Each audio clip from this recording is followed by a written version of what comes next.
Happy Friday. It is a Friday. Made it to the week. Is this been a long week or is it just me? Yesterday was a long day for a myriad of reasons, which we'll talk about, but we made it to the weekend. Hi, everybody. It's Chief Meteorologist Tim Miller. Before I do anything else, before I move any further, got to give a shout out to Jessica this morning. Who's Jessica? Jessica is the lovely, what do they call that if you, phlebotomist? Is that what they when they take blood? Amani, do you know? Am I right about that? Full bottom? I don't know. I think it is. I think that's what it is. I don't know. The point is that I had to get blood this morning, and we're talking, and we're just talking, and I'm waiting for her to stick me with the needle, and she goes, "Okay, we're done." I'm like, "What?" So Jessica, you at Mid Carolina Medicine are absolutely fabulous. Thank you for that.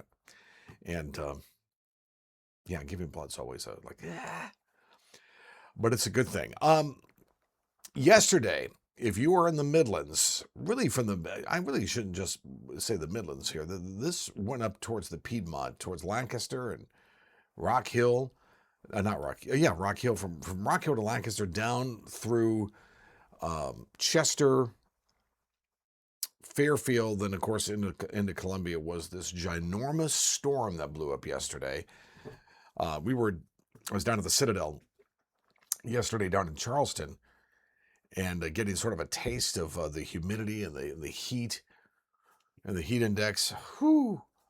I love me some Charleston, but let me tell you something. That humidity down there was something else. And then, of course, you know me. I'm constantly on radar 24/7. I'm watching these storms blow up in Columbia. So what happened yesterday? If you have, if you're in the upstate or other parts of you're probably thinking, well, we didn't get this. Well, the Central Midlands got majority of this. This is a storm that actually blew up, and it's extremely difficult to predict these microbursts, which is exactly what happened over Columbia. And typically, a microburst is a lot of quick, wind that blows down from a storm, but it could also be rain. So what happens is, it's maybe hard for you to see, but I'll just sort of, we're having a weather 101 here today. A microburst is a localized column of sinking air, a downdraft within a thunderstorm. And as the storm develops, evaporating cooling air sinking quickly, just it's sort of like,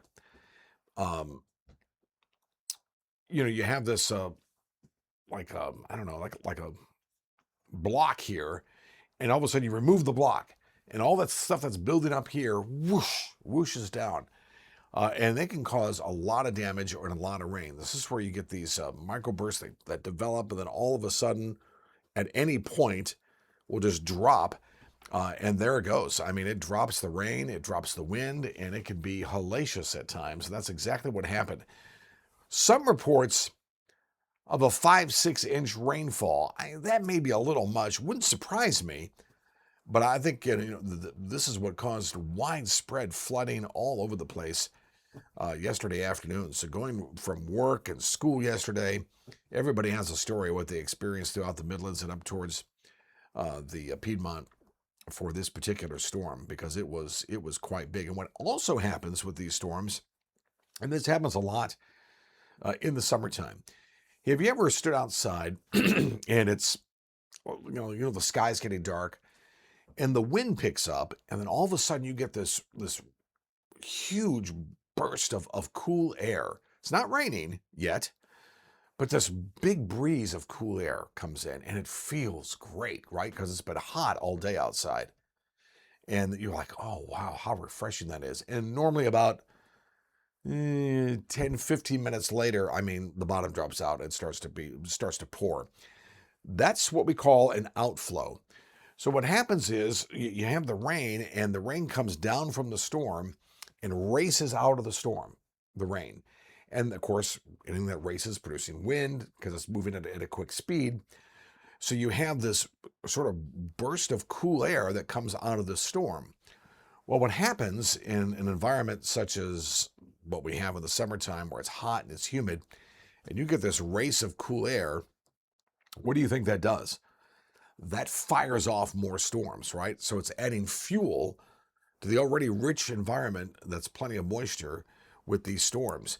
That's why typically storms beget storms in the summertime. So in other words, when you have one storm that forms, you have a racing outflow boundary of cooler air, boom, that fires off more storms. So this guy yesterday with a microburst, which is a ginormous just burst of rain and wind out of the storm, what do you think it did? Well, I mean, of course, it fired off more storms. And then those storms fired off more storms. I mean, it just, so they went on. This is why it went on till about midnight or so, until finally it was just done. And that's why it's sort of cloudy and foggy this morning, pretty much all over the state with all these storms. So it's nearly impossible to predict when a microburst will happen. So when it does, though, I mean, it can be dangerous. That's why even in the summertime, with these showers and thunderstorms that pop up at any point, it's always important to be weather aware and stay with us here on SCETV and our Facebook site. We'll constantly update you on the latest weather forecast. Be sure to share this with family and friends because I promise you'll have all the information first and quickly. So that was yesterday with a microburst. Will that happen again today? Doubtful. We don't normally get microburst, 2 times in a row here. It can happen, but it usually doesn't happen for us. Here's the current weather setup, and I want to show you this because it's sort of a typical summer pattern here. See this little line here, little circle? This is an isobar, and off the map, because it's just a snapshot of the continental United States, is high pressure. This is called the Bermuda High. It's high pressure that is constantly in the Atlantic. And they call it the Bermuda High because it typically hangs around Bermuda. And maybe it just sort of likes the beaches there. I don't know. But so, Bermuda's way up here. But it sort of wiggles back and forth. In the late fall through much of early spring, it's up towards the north. But by late spring and summer, it sort of comes down here to our beaches and wants to sort of be friends with us. And it will wiggle back and forth from time to time. What it does is air around high pressure goes clockwise. So and it's a big high pressure system. Unlike these are relatively small and weak. This is taking all of this moisture you see here, not only in the Gulf of Mexico, but further even towards the south into the tropics and jettisoning it up towards the north. So you have all this rich moisture, and then these are weak. I'm not really concerned about those. Then we have low pressure off towards the west. All right, so the air around low pressure goes counterclockwise. So here's clockwise, right? This is a clock, 10, 3, 6, 9. That's high pressure. Low pressure goes counterclockwise, right? 12, 9, 6, 3. So it goes like this. So here's the deal. We have these spinning wheels here that are constantly, one's going in one direction, one in the other, but the same process is bringing all this moisture up into the southeast. So when you have that, and you add the heating of the day, these showers and storms will blow up. The models, starting really today through all of next week, are taking the rain chances almost down to nothing.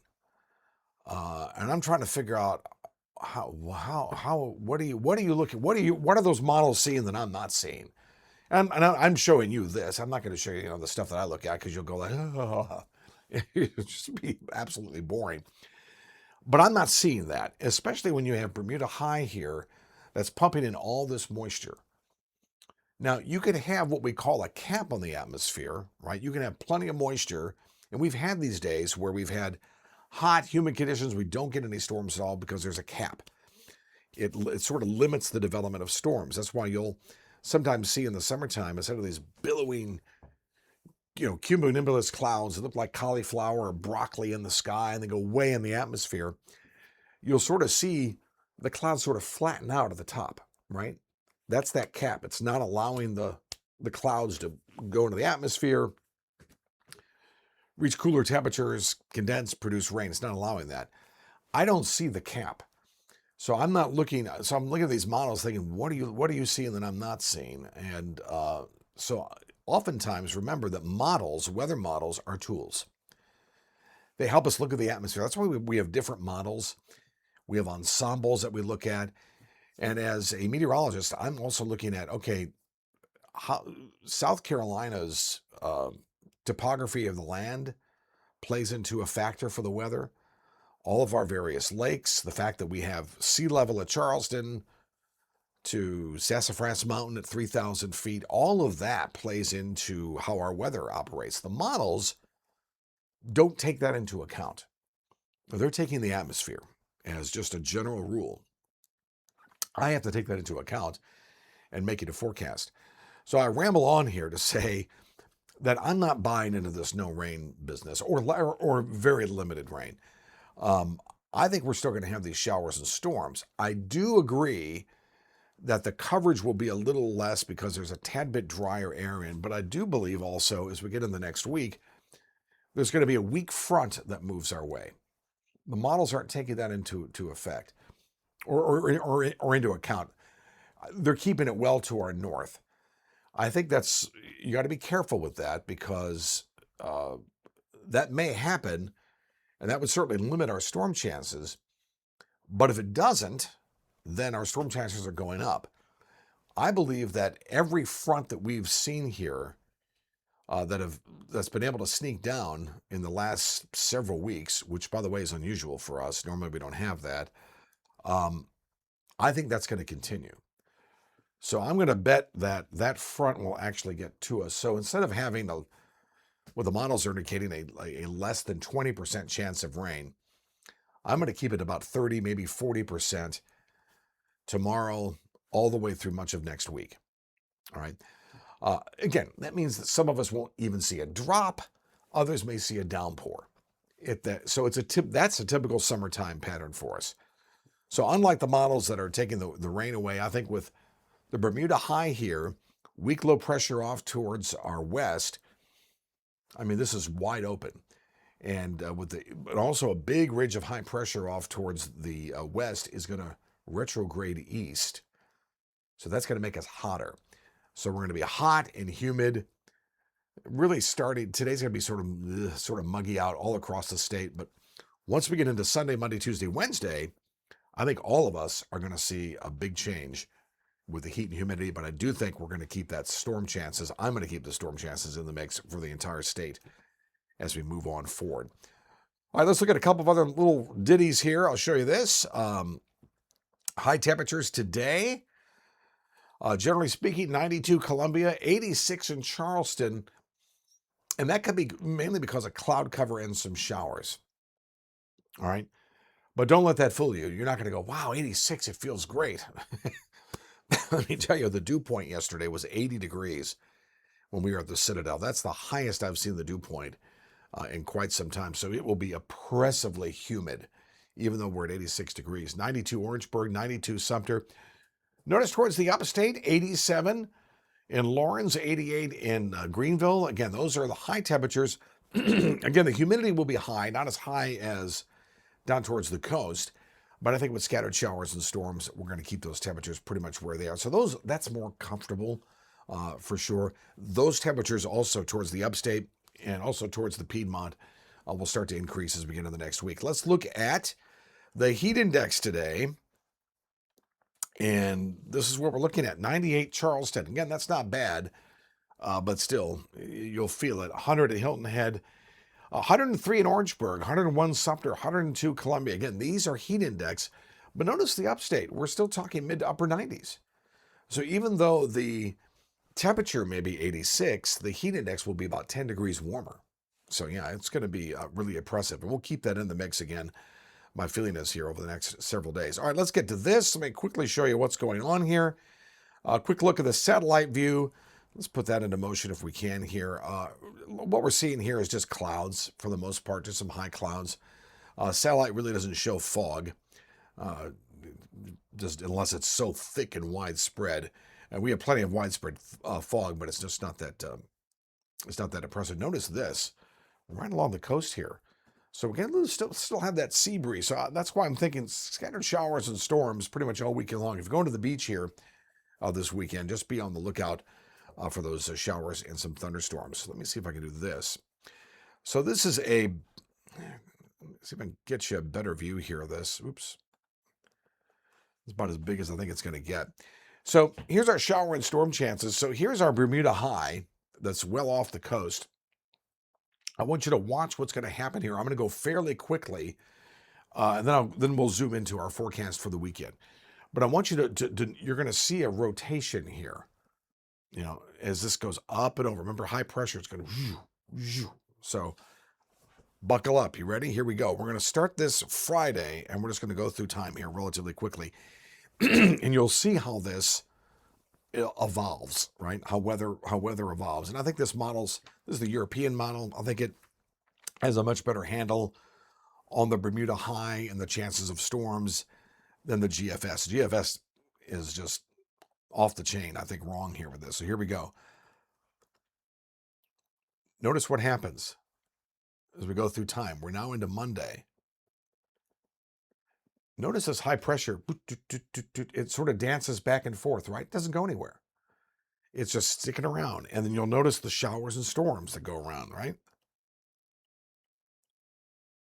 So now we're into Saturday of next week. I don't see a change here. I'm going backwards. I mean, this is so typical. Let's go back to today. This is so typical of summertime for us. So here we are today, right? Scattered showers and storms. Afternoon times, you can tell when it's afternoon because the storms blow up, right? And that high pressure just, comes, goes. So that's a great indication of typical summertime with us. Bermuda highs here, pumping in all the moisture. Let's start at 11 o'clock this morning with our forecast. Some scattered showers popping along the coast, not surprising. We get in the afternoon time here. This is 5 o'clock.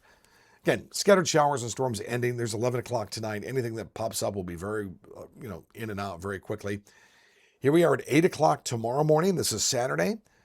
Scattered showers and thunderstorms. Here's 2 o'clock. Here's 5 o'clock. There's 8 o'clock, peppered about at any point. Remember, this gives a general idea of what's going to happen. This isn't saying exactly at 11 o'clock Saturday, Greenville and Rock Hill is going to have rain. It's possible, but it may be a little bit more over here. Just gives you a general idea here what we're looking at. 2 a.m. Sunday morning. Here we are into Sunday morning about 8 o'clock. Sunday mid-morning. Now we're into evening time. Scattered showers and storms. There's 11 o'clock. Again, I don't see a change here at all. This is 2 p.m. Monday as we move ahead towards Monday. Monday afternoon, 5, 6, 7, 8 o'clock. Scattered showers and storms. The other models don't have that. This is what I agree with. So the takeaway with our forecast for the weekend is just typical summertime weather. It's just going to get hotter over the next couple days. We'll be above normal across the state.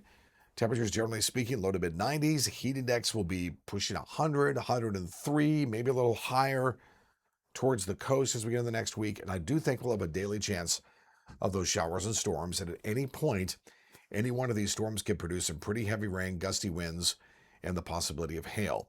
So that means you need to stay with me all weekend long. I will continue to update you throughout the weekend. Any severe weather, we'll definitely get those bulletins on as quickly as possible. Be sure to share this with family and friends so it stays in their timeline. And most importantly, you got to put in the comments, tell me something fun you're doing this weekend. I may come crash your party. Have a great weekend. 3 o'clock this afternoon. We're not going to be live at 3 o'clock, but I'm going to give you an update as what I'm seeing. Very quick update, sort of a weekend update that we'll do later on this afternoon around 3 o'clock. Hopefully when those storms are not as cray-cray as yesterday. Have yourself a fantastic weekend.